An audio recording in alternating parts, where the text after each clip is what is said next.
Narration begins.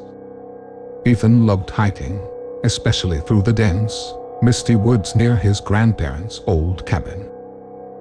He had been visiting this place since he was a child, but one particular path had always remained a mystery. His grandparents had warned him never to walk down the trail marked with an old, rotting wooden sign. It was simply called the Whispering Woods. Now, as an adult, curiosity got the best of him. One evening, while the sun was setting, he finally decided to take the forbidden path. The deeper he ventured, the darker the woods became, as if they were swallowing the light. Strange symbols were carved into the tree trunks, and an unsettling silence filled the air, broken only by the occasional whisper carried by the wind. At first, Ethan dismissed it as the wind playing tricks on him, but the whispers grew louder, more distinct, as if they were calling his name. "Ethan, come closer." He paused, his heart beginning to race. The whispers were faint but unmistakable, repeating his name over and over again.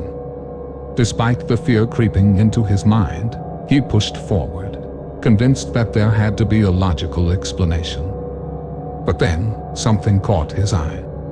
A piece of paper was nailed to one of the trees, fluttering in the wind.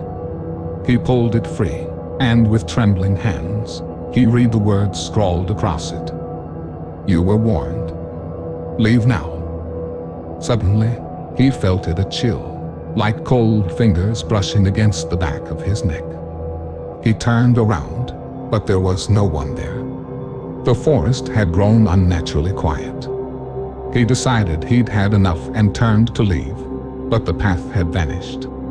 Where there was once a clear trail, now only dense, dark trees stood, closing in around him. Panicking, Ethan spun around, trying to find a way out. That's when he saw her, a figure standing in the distance, her face obscured by shadows. She wore a long, white dress, tattered and dirty, and her hair hung loosely over her face. Ethan called out to her, hoping she might help him find his way back, but she didn't respond. Instead, she raised a bony hand and pointed toward him. The whispers grew louder, almost deafening now, and Ethan realized they weren't coming from around him, they were coming from inside his own head. "You shouldn't have come here," the woman whispered, but her lips never moved. "Now you'll never leave." Terrified, Ethan turned and ran. No matter how far he went, the trees seemed to twist and bend, blocking his path. It was as if the forest itself was alive, trapping him.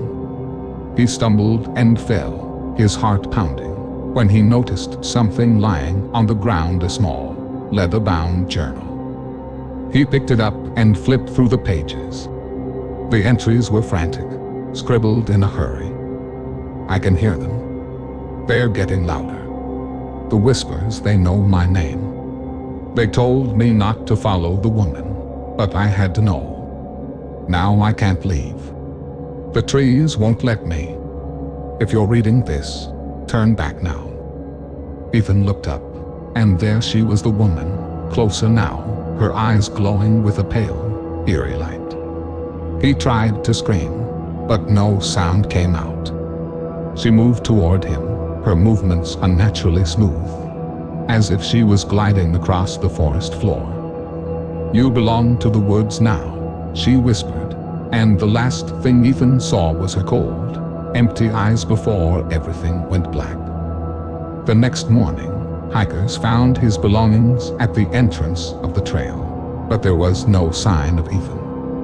Only the whispers remained, growing louder with each passing day, waiting for the next curious soul to wander into the Whispering Woods.